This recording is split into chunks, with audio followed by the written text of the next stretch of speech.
That's kind of like it. Short and sweet. Yes, thank you, Joanne, and thank you to the foundation of the Hanson Public Library for having me out tonight. I'm amazed. I wouldn't come out in the cold weather. But I'm delighted that you did. How many of you have been at one of my previous talks here in Hanson? Oh, that's good. That's good. Not good enough, but no, I love coming down here. I'll tell you what. Part of what I love coming down here is that it is tucked away. Right? Like, I always love to point out that about 10 years ago, maybe the first time I was ever down here, it's not like I'm a stranger to, I mean, I'm all over New England for almost 30 years. I left here that night, I don't think, maybe I didn't have maps or GPS, and I remember asking someone, and there were two folks from the library, I hope not one of them was here tonight, and they were both arguing with each other about the best directions for me. The most lost I've ever been. And the thing was, at one point, I'm like looking at a big swamp in the dark, and I thought, oh my God, this is the Bridgewater Triangle. You know? I was just waiting for like a beam of light in an alien spaceship to take me out. But anyway, I'm much more confident now, and I love coming down here. I love this area. In fact, I spoke over in Halifax just about a month and a half ago. So by the end of the night, people will be sick of me down here. So anyway, thank you all for coming out tonight. I really appreciate it. It's a cold night. This is how you tell who the hardy New Englanders are versus the non-hardy New Englanders. So thank you. And as Joanne said, I'm going to talk to you about my most recent book, which released last summer. And, you know, look, I don't say a labor of love. I mean, listen, any book, any author, anybody who's written anything that takes a year or 2 years to do has to be a fair amount of love involved, because that's a big chunk of your life. But this really is, because this is a book that, well, as I said, I've been traveling all over New England for almost 30 years. I say that, I can't believe it. But this is a book that is solely about the most memorable people that I've met in New England and their stories. So these are people, without exception, every single person you're looking at is somebody whose story not only intrigued me a lot to go and do it, in some cases travel great distance, but it was what happened after. It was the fact that in telling their story, I got to be really equally fascinated with each of these people. And each of these people, as I said, with no exceptions, have become lifelong friends. That's why I wanted to write a book. That doesn't happen with every story. I've done hundreds and hundreds of stories. It can't, right? But it did. And that's why I felt really like I wanted to tell their stories about these particular people.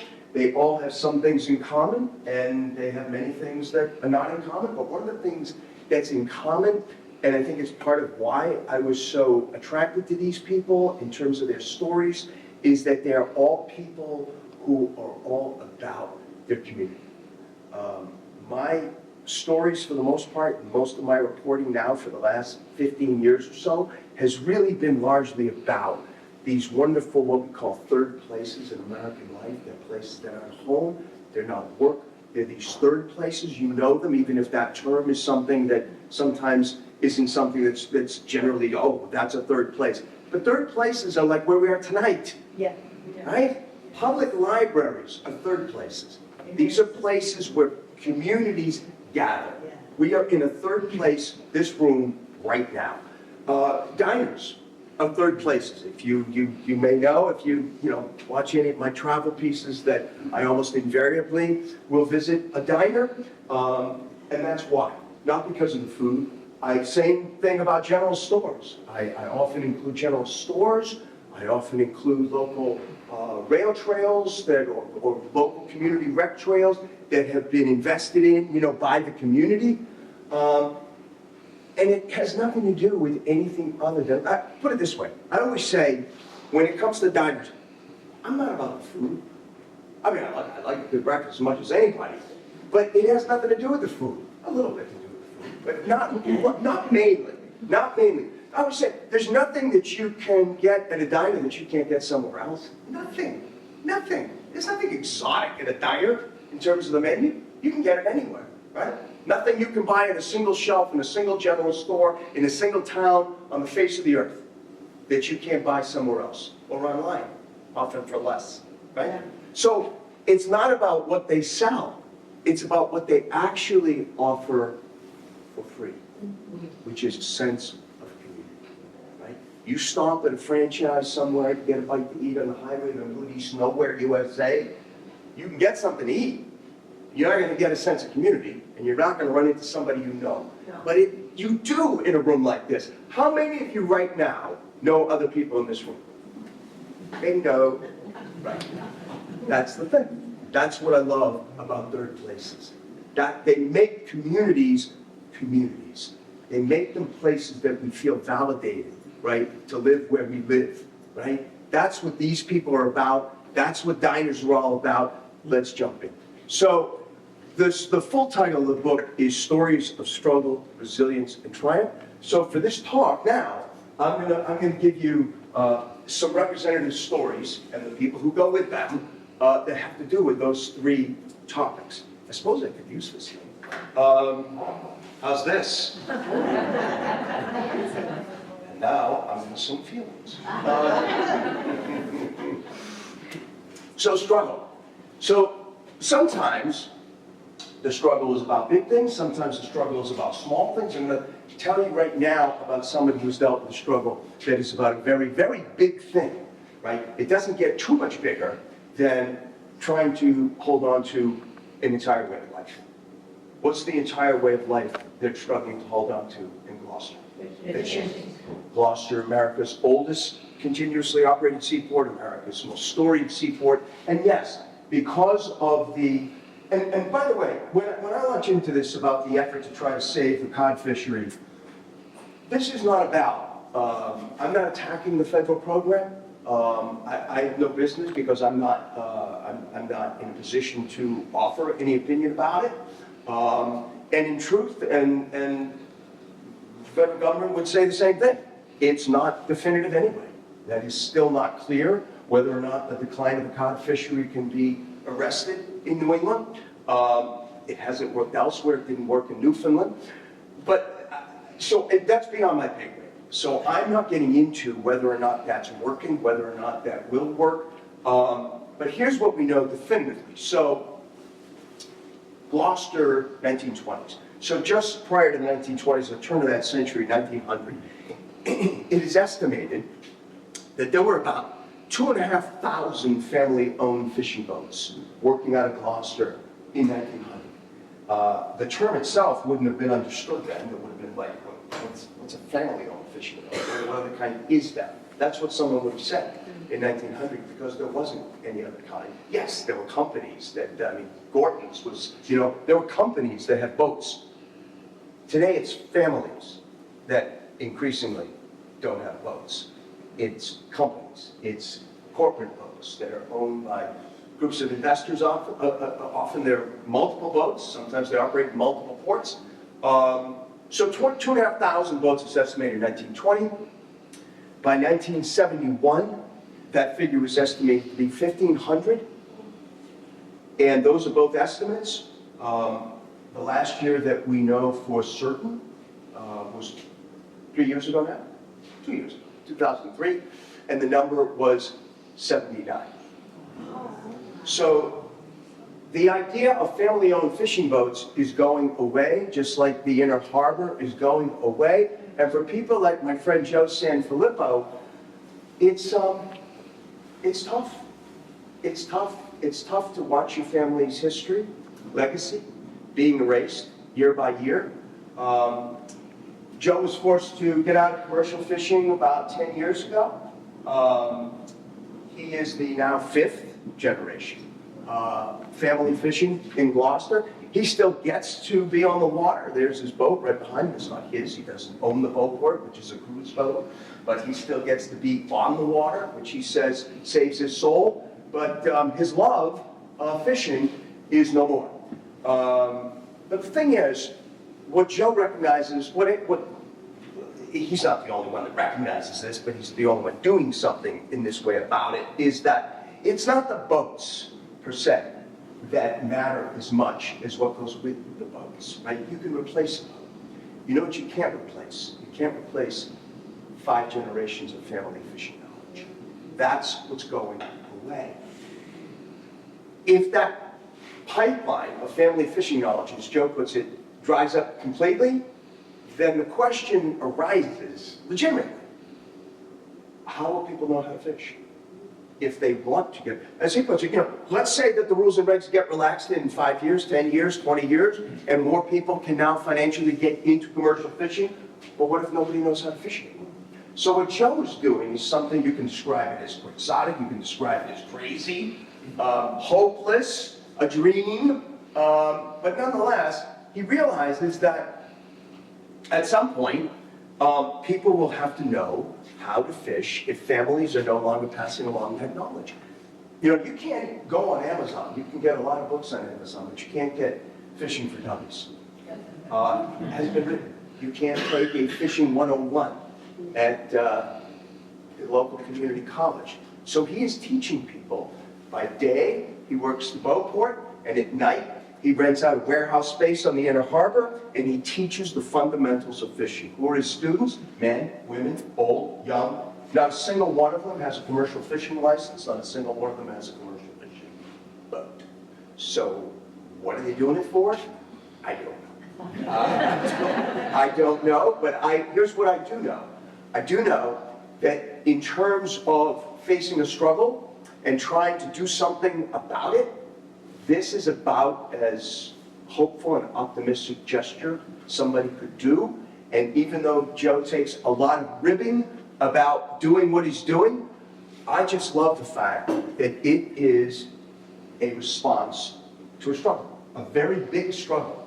And I applaud him for it, even if nothing ever comes of it.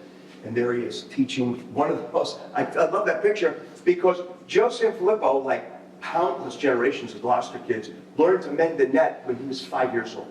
Because that's what Gloucester kids would do on sunny weekend days. They would meet and gather on the docks, and their dads or uncles would leave them heaps of fishing nets that needed mending. And they would just sit there and mend them. And now he's teaching that to adults.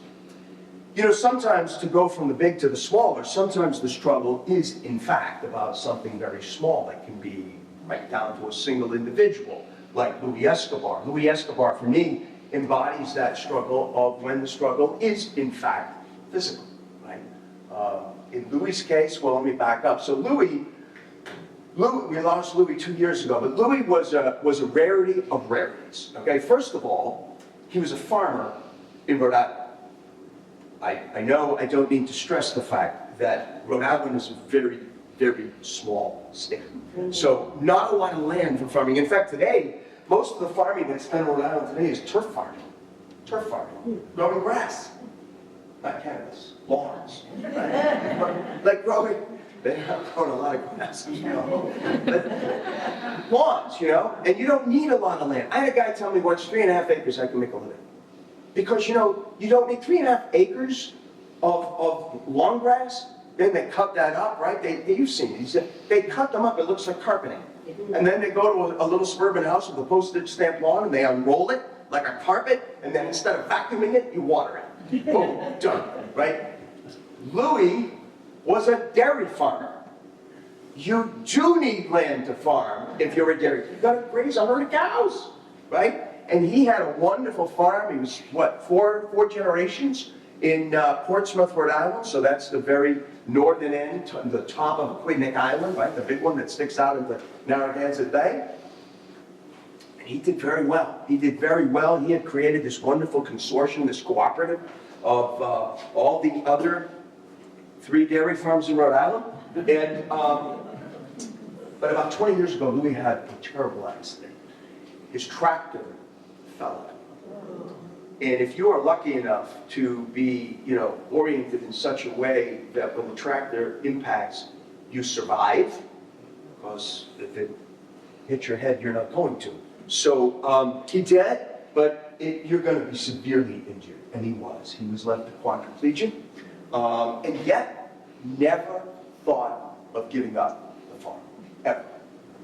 He claimed to me that he felt more productive after the accident than he was before. I was like, how can that be? He said because he now had people who he had to lay a plan for, right? Because even though he's out in his high-speed electric wheelchair with the big fat tires on it, I'll tell you something. It is a very humbling experience. I don't mind telling you, it's a very humbling experience to find yourself like jogging, trying to keep up with a guy in a wheelchair. This guy moved, and he had to make plans now for the people that were doing different jobs for him that he simply couldn't do anymore. And so he had to leave a lesson, like a teacher leaving a lesson plan. So he said, yeah, I was more productive. I was more productive.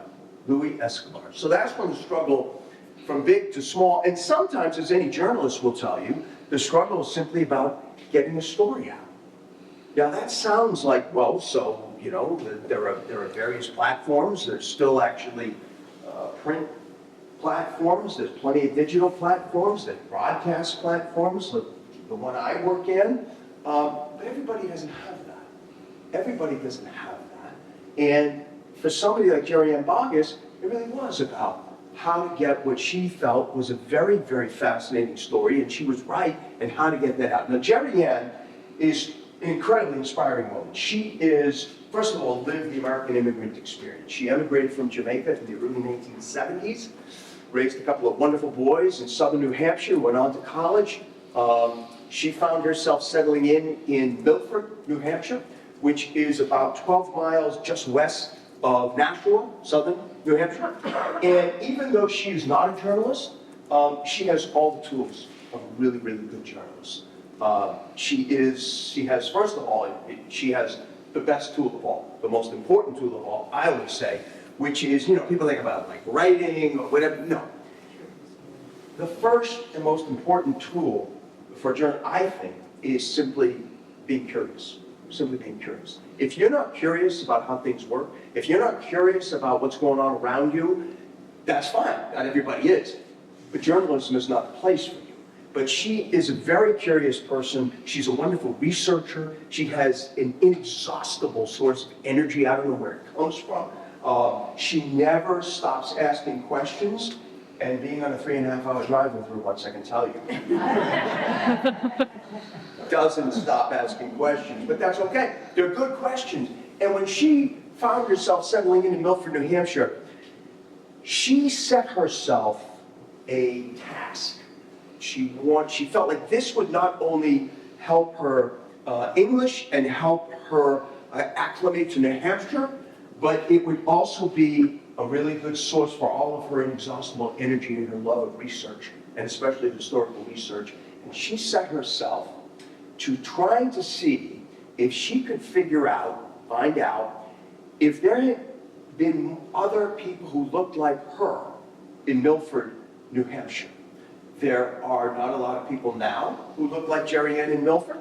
And of course, there were even fewer over time in history, going back. And yet she set herself to that task. And she made an incredible discovery. Now, when I say a discovery, making a discovery about a person in this way is not the same as making like an archaeological find. Because generally, if you find, a shard of a pot in the desert, then that's a real find that nobody knew about, except the person who left it there a long, long time ago, right? With people talking about the last 100, 200, 250 years, even 300 in some cases, there are records. You can generally find a record of a person. It's not that this person wasn't known to have existed. It was that what she had done was actually a really pioneering moment in American history, and that was not known at all. Again, Did her contemporaries know about it? Yes. It was not widely known today, and it is now because of Jerry Ann. And then she started doing that all over New Hampshire. And then she parlayed that into doing what she does today. Jerry Ann was the co-founder and is today the executive director of the Black Heritage Trail of New Hampshire. And she does that all over the state now, where she has found and located and researched and now lays out along this trail that you can take. You can take parts of it. You can just, in one place that you're at, you can find different sites like this, where I was with her, and I was really struck to find out that in the early 1800s, there were slave auctions in Portsmouth, New Hampshire. So that's what she does today. What was the find that she made about 20 years ago? It was about Harriet E. Wilson. So Harriet E. Wilson, unlike Jerry Ann, was in fact the native of Milford, New Hampshire. She was, well, her story sounds like something out of Charles Dickens. She was born to a young black couple in the early 1800s, and they simply couldn't afford another mouth to feed, and they swaddled her in blankets and put her in a big wicker basket and left her on the front porch of a wealthy white family in Milford, New Hampshire. And they took her in, fortunately, and she grew up being the indentured servant of this family. She was a voracious reader, very bright young woman, loved to write, kept journals, and in 1859, Harriet E. Wilson became the first black novelist to have their book published in North America. Wow. And in 2006, the inexhaustible energy of Jerry Ann Boggess persuaded the town of Milford to create this wonderful memorial today to Harriet E. Wilson. So our first pit stop, okay? Anybody ever been to the Windsor Diner? Anybody been to the Windsor Diner? It's a wonderful diner in Windsor, Vermont.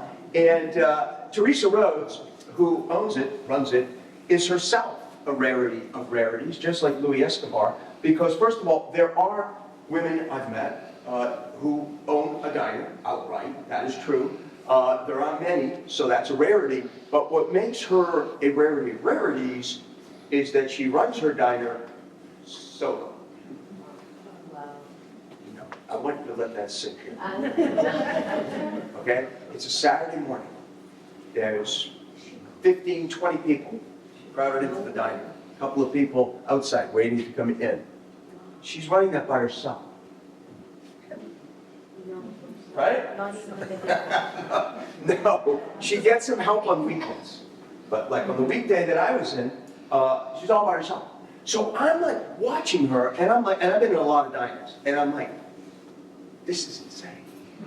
I said, I'm watching her, right? And I was sitting over here. Now, there were people all along the stools this way, and there were a couple of people at a couple of booths, and I'm watching, I'm trying to figure out, what is the trick? How is she doing this, right? And she's not moving, she's cooking, she's taking orders from people, she's tossing in the air, like a fresh set of, napkins folded up, silverware. And I said to her at one point, I said, Teresa, I got a question. You don't have to look at me. Just if you can entertain this while you're working. I said, what's the trick? What am I missing? How are you doing this with no help here? She said, have you seen me move? I said, no, actually. She said, that's the trick. I said, what do you mean? Well, I said, what about with an order, when it's ready? She said, okay, well, watch, this is ready. And she plated an omelet, tacked on the home fries and the hash. She wheeled around, and she said, arms up. And everybody went like this at the counter, like a frisbee. Like out of a movie. She said, see how that's all like that? She sprays the counter with Pam, and she doesn't move. Now, if you're sitting in a booth, she doesn't throw it in the air. So you don't have to come up, she'll call you, you come up, and you get it, right? And so I was like, first of all, that was like something to take in. But on the day I was there, I felt so lucky because this guy, Billy Nye, was there. When I say a long-time customer, I mean it, with a big break in between. So Billy Nye was 83 a few years ago when I met him, and he had just moved back to Windsor. He had been away for almost 50 years, and he moved back to Windsor to be closer to his daughter and her family, and he was doing some house painting that day. And he's telling me his story. And so we go up there, and his mom was a server at the diner. He said every single day after school, he'd come to the diner, he'd tuck his little book bag down right here, he'd sit in that stool right there, and he would start his homework. And his mom would bring him a glass of milk and a slice of pie. Is that the most Americana thing you ever did? Right? I would have done so much better in school. So he's telling me this story, and at one point, I just couldn't take it anymore. I said, Good, wait a minute. I have a question. It's really bothering me. He said, what? I said, so he's sitting in that stool. I said, this was your stool, right? He said, that was it. That was my stool. I said, why aren't you sitting in your stool? I said, that's your stool, like forever. Like if the diner went away, they would have to yank out the stool, bronze it, stick it out on the sidewalk, black, with your name on it. Why aren't you sitting in your stool? Nobody else can sit in that stool. And he said, that's a good question. He said, so when I moved back here a few years ago, he said, first thing I did was I came to the diner. First of all, he said, I was delighted that the diner was still open. And I came in the diner, and I looked in, and I was just so happy it was running, and my stool was empty. And I started to walk to my stool, and I was going to sit down. And just before I sat down, he said, you know what? I said to myself, Billy, maybe it's time you graduated to the next stool. And he did. And he did. And he did. So, resilience. Resilience. You know, resilience is one of those words that I feel like is just made for New England. Because I think resilience is in New Englanders' DNA. Right? I mean, just the weather, if nothing else, right? I mean, you have to be resilient just for the weather here, right? I mean, you do not have to be weather resilient in San Diego, okay? Ever, okay? So, just the weather.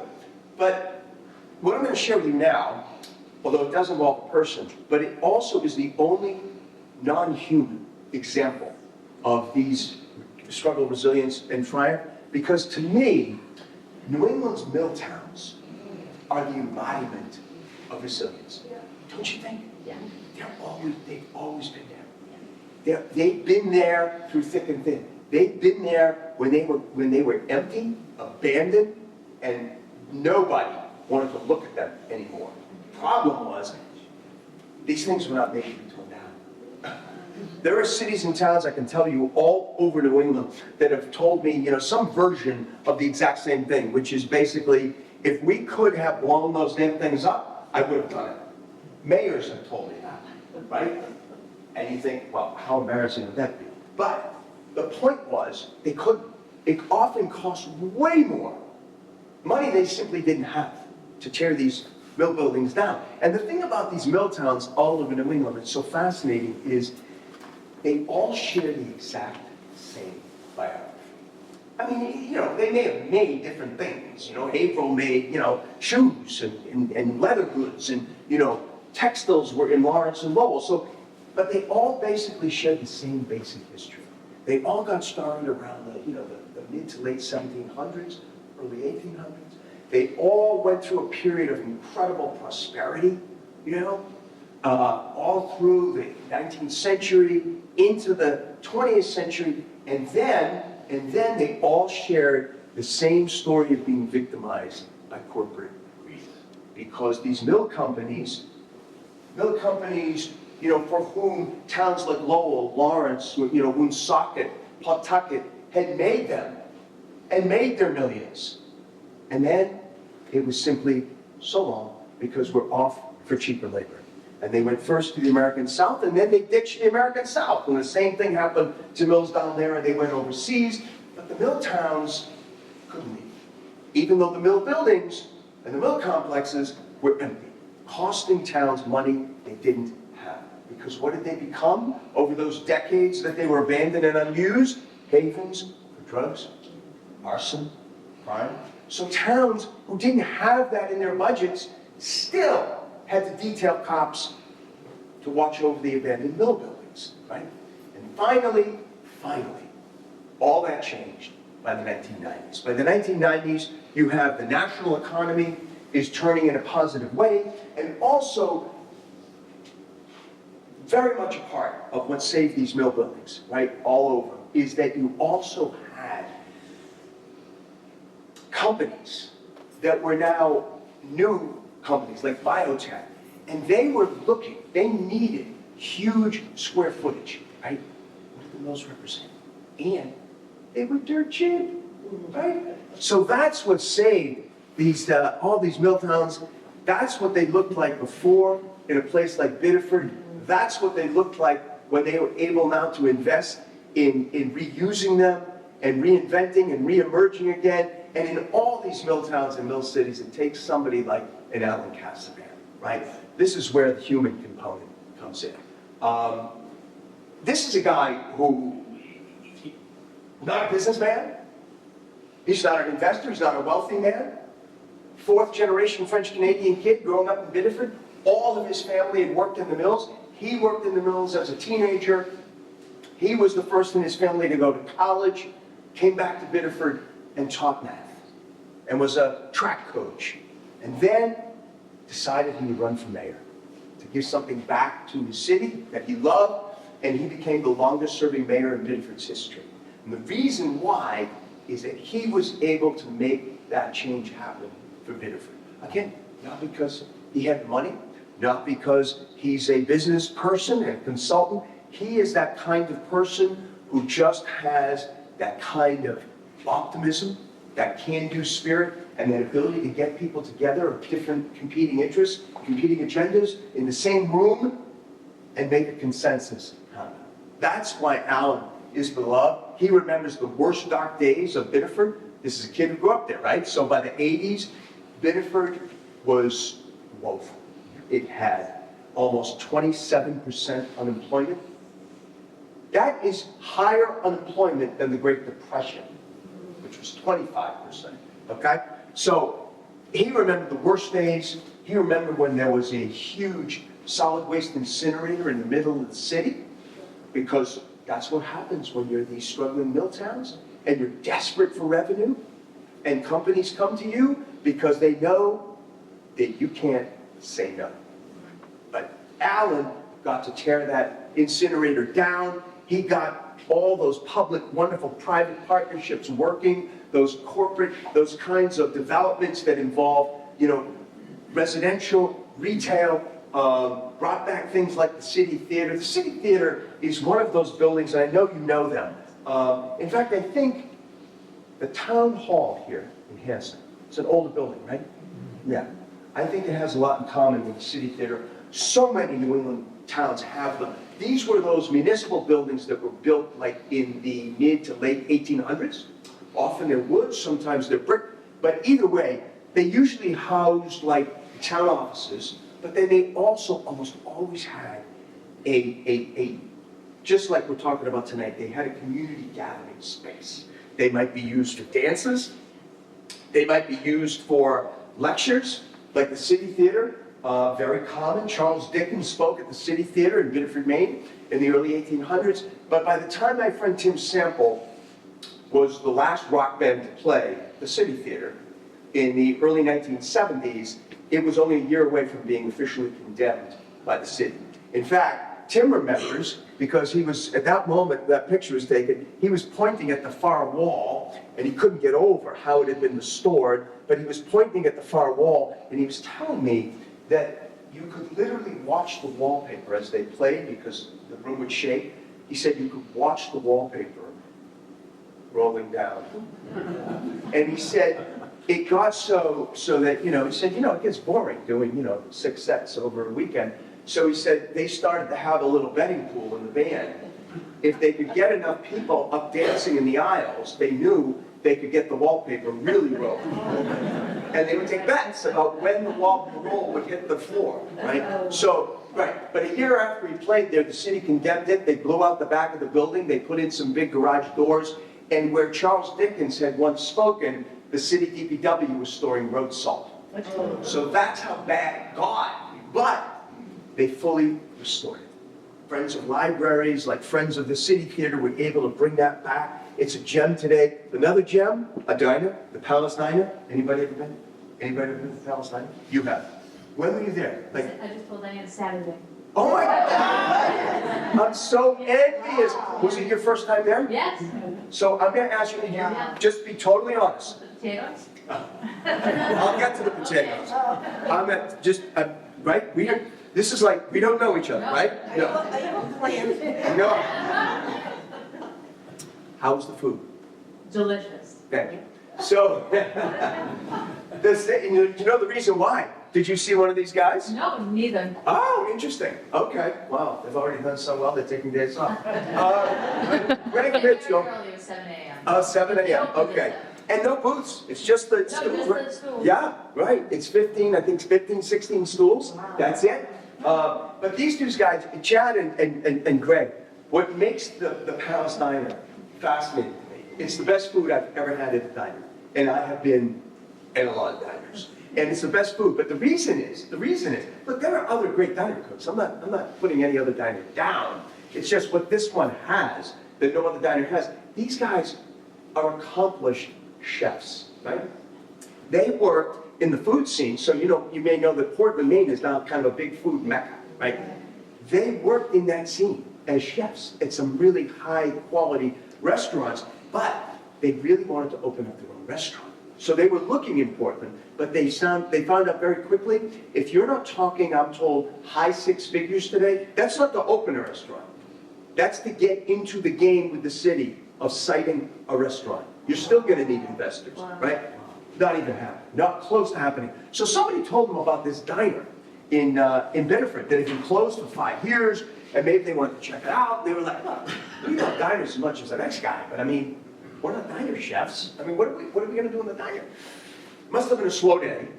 They said, fine. They came down, they looked at it. So our friend, Alan Cassavan, part of the reason he's so effective is that he's very, almost diabolically ingenious sometimes in getting what he wants to happen done. So obviously, he was desperate to find a buyer and to reopen the Palace Diner. But it wasn't happening. So he heard these two chefs were coming down to look at the Palace Diner. So in his position as mayor, he was able to requisition a couple of school buses, and he was able to politely request that some people volunteer to come down to the diner, but they didn't go in the diner. Instead, they all had the same sign. They didn't say anything. But when these guys were in the diner checking it out, they were looking out this window, so it would have been daytime, and there's a parking lot here, and they were looking out there, and all these people got off the bus, and they all held up the same sign. Please, for the love of God, buy them. There were like 200 signs. And they did. And they are doing stuff now that here's what's wonderful about it, okay? They get it. They get it. Listen, people are not coming to a diner to see what you do with your trout almondine, okay? That's not like you go to a diner for diner food, right? They get that. They get that. So they understood, no, what our challenge will be as chefs will be to kind of work very subtly around the edges, right? And they just do these things with the potatoes, with pancakes. Did you have pancakes? No, I had the breakfast sandwich. Okay, all right, which was the size of your head, right? Yes. But they do this stuff with pancakes. And it's like, you taste it, it tastes like a delicious pancake, right? It's like, what else am I tasting? It's really good. And I hadn't tasted that in a pancake before. He's explaining this to me. He said, so what I did was, so this is in a diner, no less, right? He does this reduction, let me see if I have this straight, of toasted coconut creme fraiche. So it's subtle. You don't think, wow, what's going on with this pancake? It's just delicious with great maple syrup. That's what I mean. And they do that with everything so that you find yourself, oh my God, it's great home fries, it's great omelet. Wow, what kinds of peppers are those? Right? I love it. I love it. Oh my God, I haven't eaten yet. That's why I'm going on. What the hell is wrong with me? So sometimes you find resilience. Sometimes you find resilience in places you don't expect to, like a little humble little ski hill. So I love, anybody here ski? Anybody have ski? Yeah? Can anybody here afford to ski? That's what it's about, right? Yeah. No kidding. That's what it's about. I love to ski. I don't ski that much anymore, but maybe a couple of times a year. I love to. I had an uncle. His son was. He and I were best friends, and so I learned to ski. I started skiing when I was probably 5 or 6 years old, and I love it. I hate what the ski industry has done to skiing. Right? I hate it. It does not have to cost $300 a day for a lift ticket. That's not an expensive lift ticket. That's an obscenity. And when I say that I feel lucky that I can ski a couple of times a year, I don't mean, or maybe if I'm really lucky with one of my daughters, but that's not because, I'm lucky because our schedules might mesh. I'm lucky because I can afford to do that once or twice a season. Most people cannot. More than 88% of Americans say they would try skiing if they could afford it.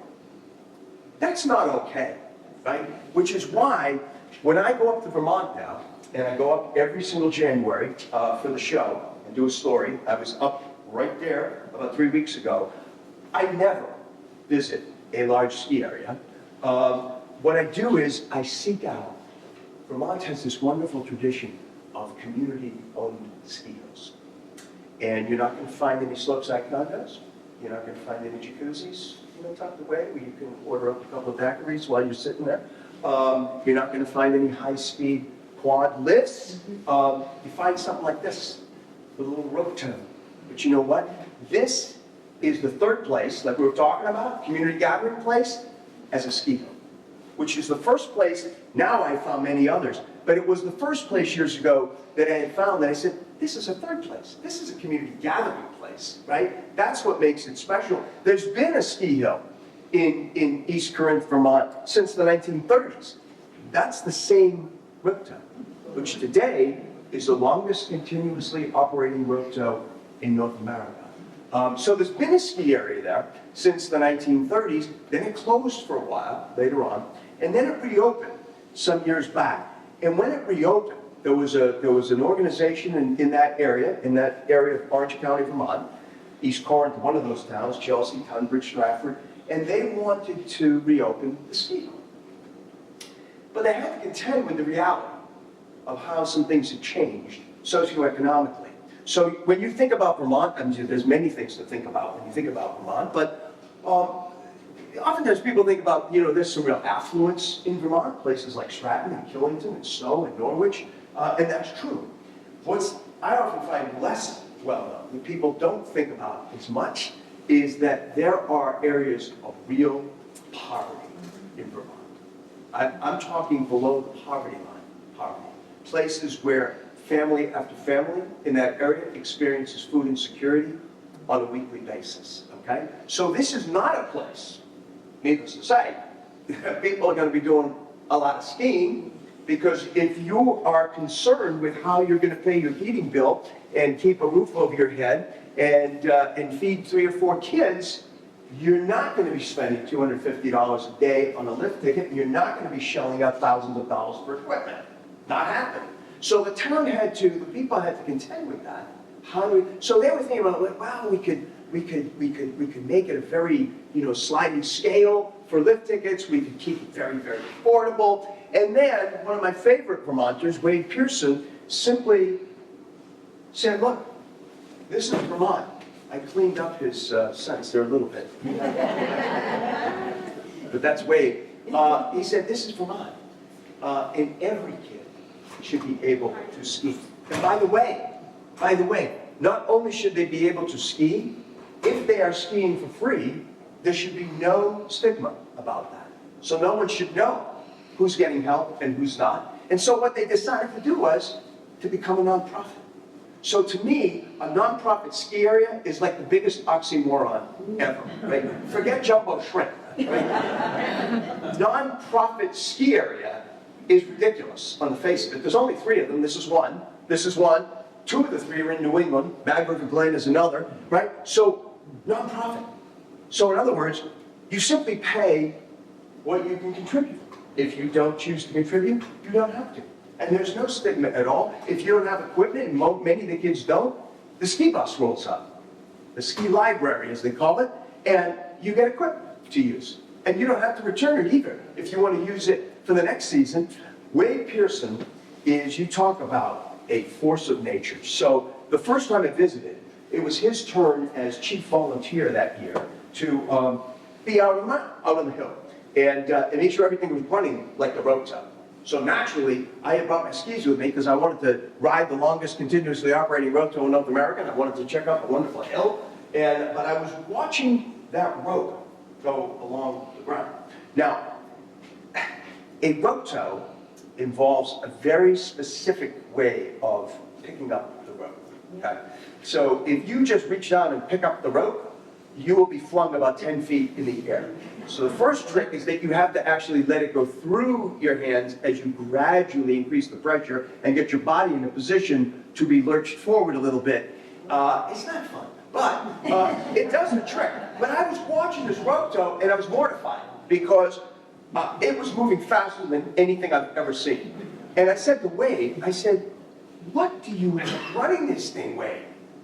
I pointed to the shed there and I said, what do you got, a jet engine in there? He said, no, not a jet engine, but come take a look. Very Vermont. Reusing, recycling, repurposing. So no, it's not a jet engine, it's a 73 Dodge Dart with a slant 6 that he obsesses over, and it's still in use now for 35 years, and it's still going strong. So how much money did I spend on a day at Northeast Slopes? I did not break 20 bucks. I tried. I wanted to give more money away. I tried. I spent $10.50 for a lift ticket, which has gone up to $11.50.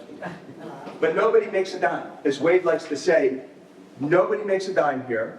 Everybody makes the exact same thing, zero. But we double everybody's salary every year. And I spent another $6 on a delicious nor'easter burger in their lodge, which is actually their tool shed, but people are allowed to stand in there and eat. And you know what? It restored my faith, never mind in skiing. It did. It was one of the most wonderful days I've ever had. I mean, look at that. But what it also did was it restored my faith in community. Because this is a community that decided they were going to recreate this thing that had once been, a source of pleasure and fun in the community, and no one was going to be left out. That's a community that cares for each other, So when it comes to resilience, the last thing I want to say is that I've often felt, maybe you agree, that humor is a big part of it. Like being able to laugh a little bit, even when things are not funny. Look, some days you can't laugh, some days you can't even manage a smile, and that's just the way it is, and that's the way it is. But Becky Rule would still try to get you to laugh. She's devilish. That is her standing expression. That wasn't like in response to a joke. That's just her standing expression. She's one of my favorite people. She writes books about New England, especially about quirky New England things. She does a lot of speaking like I do, but she's funnier. I love her last book. Her last book was called Heading for the Rhubarb. So heading for the rhubarb, that's an old expression, an old New England expression, which I'll explain, and it's like a glossary. The book is a glossary of these old New England terms that most people don't use anymore, like heading for the rhubarb. So apparently, I didn't know this, I'm not a horse person, but rhubarb apparently is really, really bad for horses, okay? It won't kill them, but if your horse was heading down the yard to the rhubarb at the edge of the yard, you better get that horse back, because it's going to make him really, really sick, right?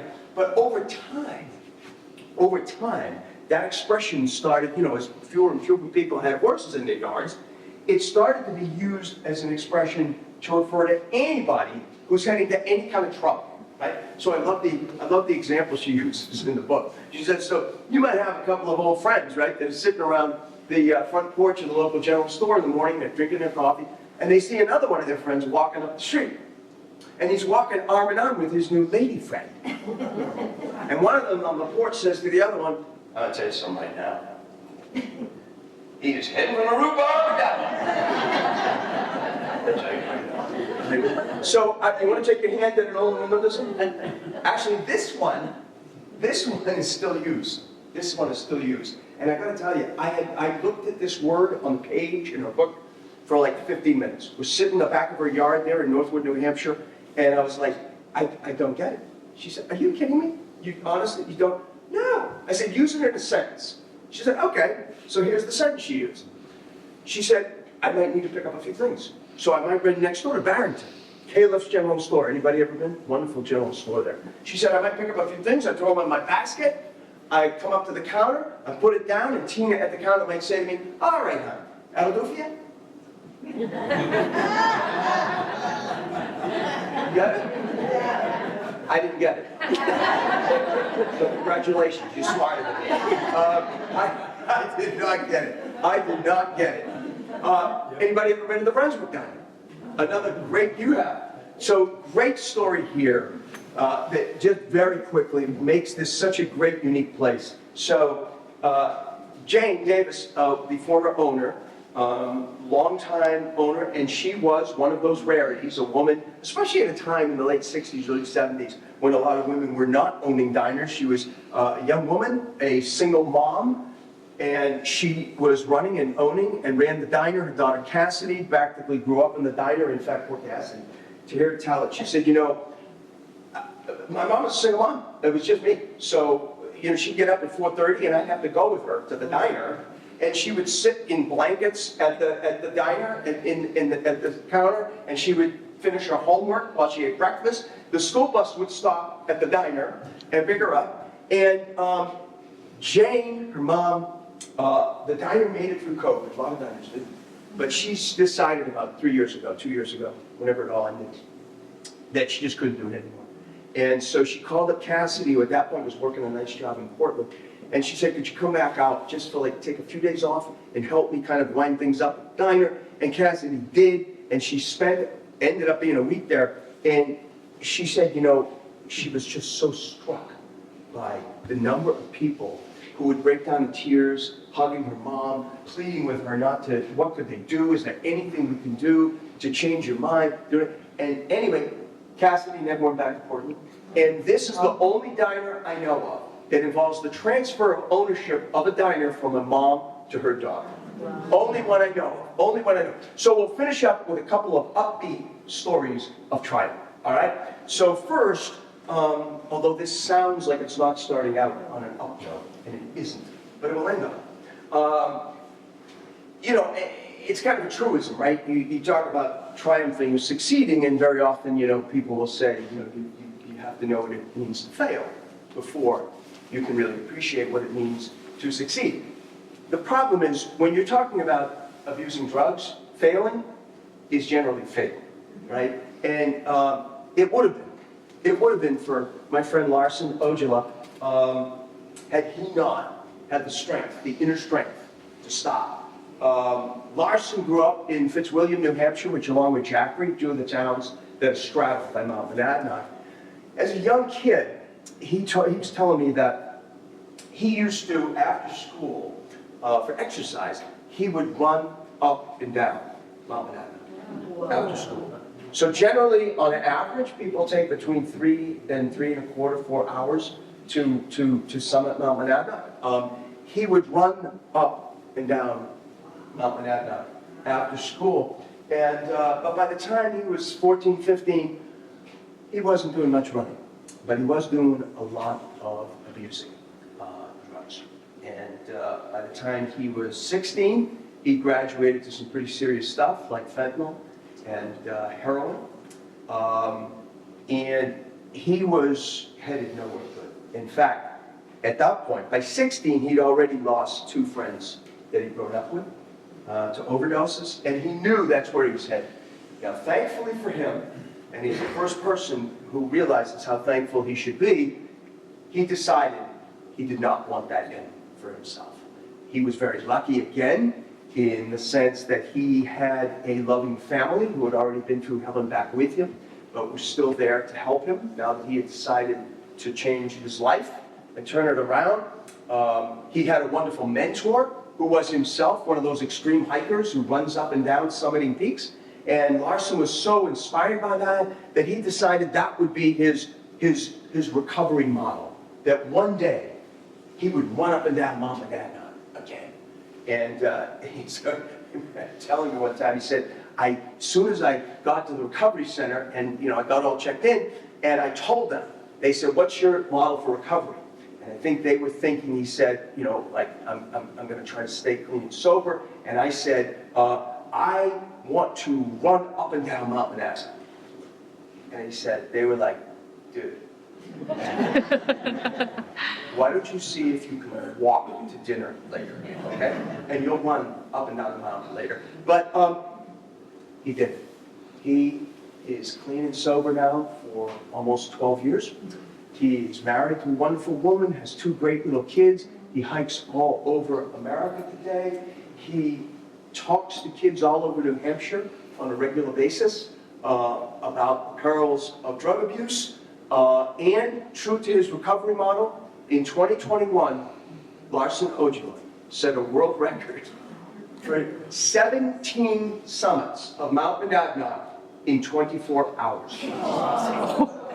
17 summits, but wait. A year later, he broke his own record. 18 summits in 24 hours. And I was blown away. I knew that he was doing that over the course of a Saturday night, Sunday morning.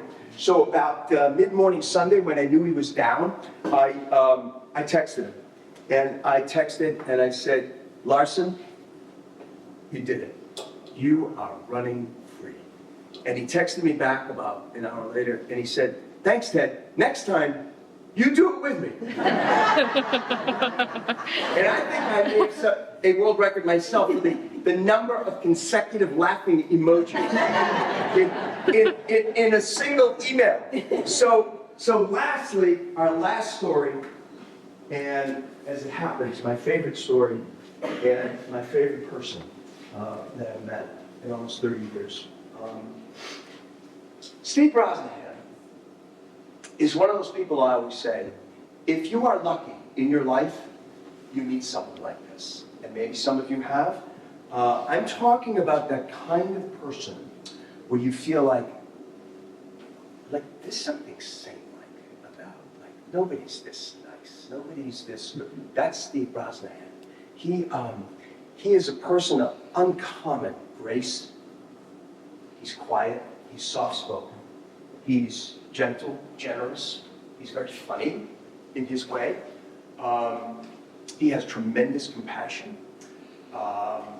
He likes to joke, is the lowest paid member of the medical staff at Hasbro Children's Hospital in Providence, which is the hospital that helps kids with cancer and leukemia. I always point out to him when he makes that claim that, while that's true, a big chunk of it, Steve, I would say, has to do with the fact you're the only member of the medical staff that has no medical degree. That figures in the pay. But be that as it may, he is also the person who created the incredible, extraordinary Goodnight Lights phenomenon in Providence, Rhode Island. Have any of you seen it? Have any of you been there? To see, you have. Yeah. So what time is it now? 7:31. So in exactly 1 hour, it will just be finishing because it happens for 1 minute at 8:30 every night in Providence, Rhode Island. And we talked about communities taking care of their own, right? This is the most amazing example, not a tiny community, a city. If you were in Providence, Rhode Island at 8:30 tonight, it's dark, and you would say at 8:30, what's going on? Because lights would be flashing on and off. All the big hotels, all the big office buildings, the police departments would be out. You'd wonder, like, why are there 17 cop cars in the building? The fire department would be out, especially from East Providence. The restaurants, coffee shops, the universities, Brown, Providence College. Steve created that. But more importantly, Steve had the vision of that. And the vision came out of his compassion. Not to do something different. He had no idea he would create this. It happened completely by accident. So Steve, as I mentioned, does not have a medical degree. He does have an art degree. Steve is an artist. He's a cartoonist. And he is also the only member of the medical staff at Hasbro Children's Hospital who patients are actually happy to see. right? Because they know that when Steve arrives at their door, not wearing a white jacket, no stethoscope around his neck, they know they won't be pricked or prodded, there will be no procedures, nobody will be whispering quietly to their parents in the corner, something that makes them cry. They know that for an hour, they will be transported, which is the best medicine they could possibly have. These are kids, these are children mostly, who are in a place that is 100% foreign, that is frightening, that is clearly making their parents frightened. They don't know what's going to happen. Nothing is familiar to them. No friends, no family, not their room, nothing. But he comes in for an hour, right? And he takes their mind off of that completely. He's the only person, the staff at Hanson Children will tell you, the only person who can make these kids laugh in the course of their day. He transports them, they create these imaginary places on his huge sketch pads with his big buckets of crayons and markers and paints. And it's an amazing thing to see. And he had become friendly about 8 or 9 years ago with a kid who thankfully was just about to be released. And he'd become very friendly with the kid, and he wanted to give the kid kind of a special goodbye. And he was trying to think of what to do, and he was in the kid's room, their last meeting, and he's looking out the window, and he realized that the kid's room faced the front of the hospital. And Steve rides his bike to and from work every day. So he knew he would be wheeling his bike right out through that front door under the kid's room late at night. So he told the kid, he said, take away. Tonight at 8:30, I want you to look out right down there, and you're gonna have a little surprise. And sure enough, 8:30 that night, Steve wheeled his bike out. He detached his high-powered bike flashlight. He shined it up at the kid's room. He flashed it on and off, on and off, on and off. He waved, he turned to go, and as Steve tells it, apparently it had rained that afternoon, so the puddles on the ground. You know how, when it rains, if there's puddles on the ground, they really reflect light, right? So he said he looked at the puddle as he turned to go, and there were lights flashing. And he checked his flashlight, and it was off. And he looked up at the kid's room, and the kid had instinctively realized, I can respond by flicking my room light on and on and on. And Steve said it was the biggest aha moment of his life. Because he realized, if I did that for this kid, and the kid could do that, I can do that for every single kid in the hospital. I can do it for every kid. Then he looked out at the city, and he was like, wow, that would be a lot of lights saying goodnight. And he did it. Did he do it all right away? Of course not. He had a very simple ask, right? 1 minute. 1 minute every night. 8:30, you don't have to hire extra people, you can put the thing on a timer. 1 minute, that's all I'm asking. And slowly, people got on board.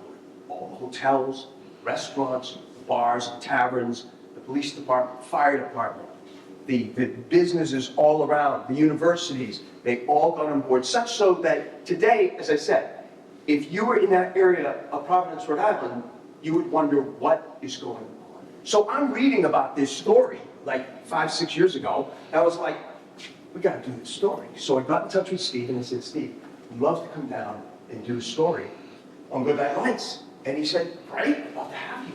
So we're talking about how we'll do it, we're talking about the schedule and so forth, and I said, listen, there's one other thing that's important to me.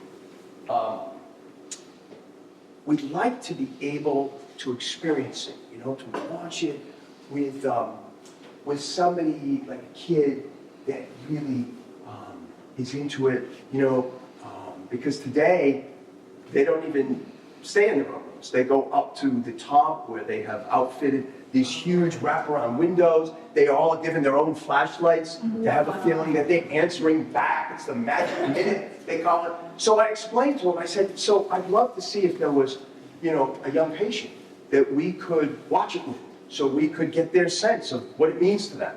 And he said, well, let me see what I can do. And later that same day, he called me back. He said, I have got the perfect patient, the one I was hoping.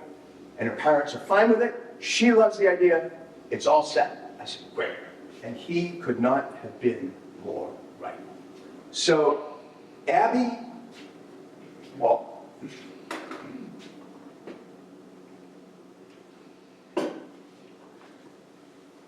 Waldron was 10 years old when we met.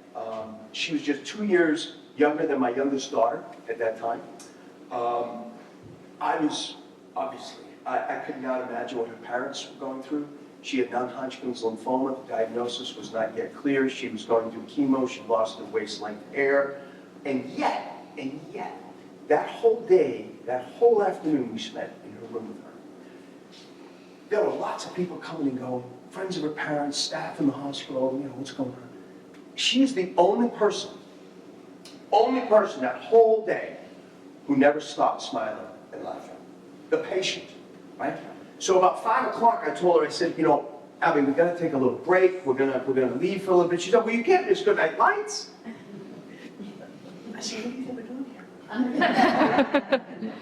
We're not gonna miss good night lights. I said, as a matter of fact, you have an assignment, I told her, because you have to make sure that you have a chair next to you for me to sit in, because I don't watch it with you.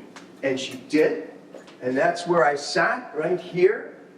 And she was watching in a front row seat, and Steve that night, Steve Brosnan, had gone overboard. He had gotten like 6 other fire companies and ladder companies from the surrounding area. These things were going back and forth. The kids were like blown away. It was like a rock show. And I asked her at the end, what did you think tonight? And she paused and she said, it's like a grand finale. And that was the Chronicle show. You can see the logo. That was taken, that's a screen grab from the Chronicle show that aired that April of 2018 about Abby Waldron and Steve Brosnan and Goodnight Lights. And 1 year later, on a Saturday night in May 2019, that Chronicle show won an Emmy Award. And the only reason I bring that up is that when I was told that on a Saturday night, I wasn't there, but I knew that I had to get in touch with Steve and Abby's family, and I did, and I said, listen, I have something for you guys, and I'm wondering if you can meet me at 10 o'clock on Monday morning in front of the hospital. And they said yes, they would, and we did.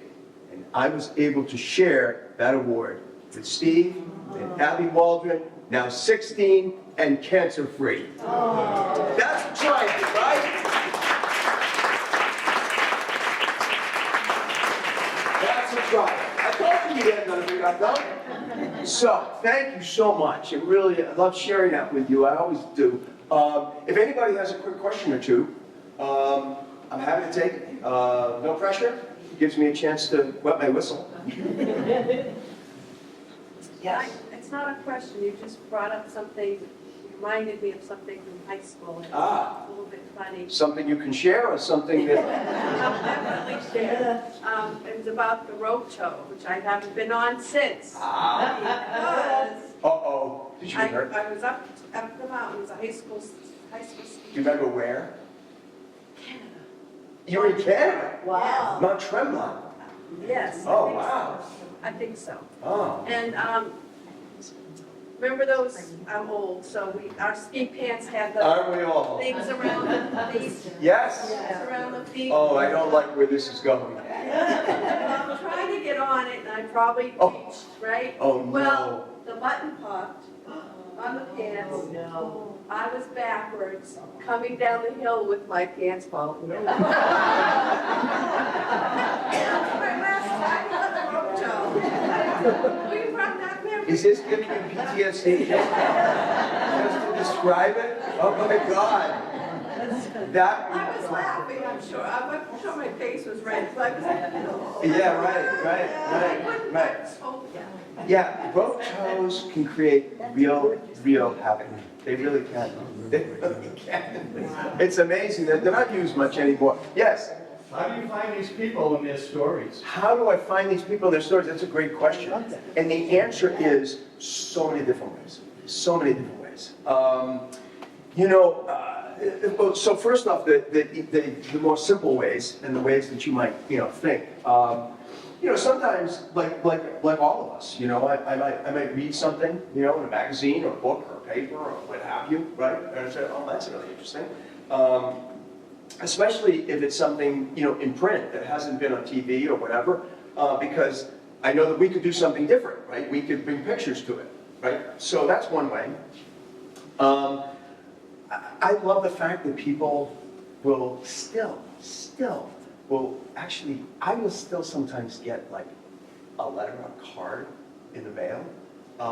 And I love that especially, here's my absolute favorite, it doesn't happen much anymore. It did years ago, but I would get like, if I would get like an envelope, and I'd open it up, and like an old clipping or a Polaroid photograph would fall out. I knew instantly, this is somebody who's sharing some story with me, and they're showing me proof of what they're sharing, and if I was really lucky, this was true.